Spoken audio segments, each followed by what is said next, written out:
Magandang araw at kamusta mga kasyantal? Ako nga po pala si Giovanni, your nutritionist dietitian. Today pag-uusapan natin ang isa sa pinakamahalagang issue ng kalusugan, ang breast cancer. Alam nyo ba na ang breast cancer ay isa sa pinakaraniwang cancer dito sa mundo at number 1 dito sa Pilipinas? Sa Pilipinas, aabot na 99% ng kababaihan ang tinatamaan ng breast cancer. Samantalang ang mga kalalakihan naman ay nasa 1%. Kaya't mahalaga ang pagbibigay pansin sa karamdamang ito.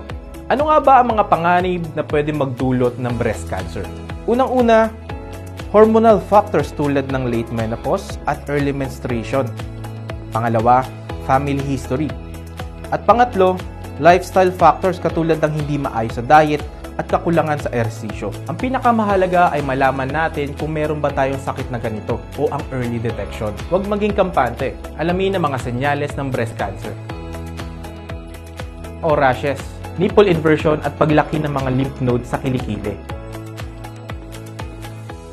Kainin o hindi dapat kainin para maiwasan ng breast cancer. Iwasan ng mga processed foods at sobrang matatamis. Gusto kasi ng cancer ang matamis. Kaya naman, kumain ng mga pagkain na mayaman sa antioxidants at vitamins tulad ng prutas, gulay at whole grains. At syempre, ang kaagapay natin sa laban, ang Vertex Pro Antrorata. Ito ang sagot sa ating pangangailangan para mapanatiling malusog ang ating katawan. Uminom ng Vertex Pro Antrorata upang matulungan tayong maiwasan ang breast cancer. Kaya't huwag na magpahuli, maging laging handa, maging laging healthy. Vertex Pro Antrorata kasama mo sa bawat hakbang ng iyong laban. Kaya't maging responsable sa ating kalusugan. Together, let's fight against breast cancer. Vertex Pro Antrorata for the extra breast protection. Mahalagang paalala, ang Vertex Pro Antrorata ay hindi gamot at hindi dapat gamitin panggamot sa anumang uri ng sakit.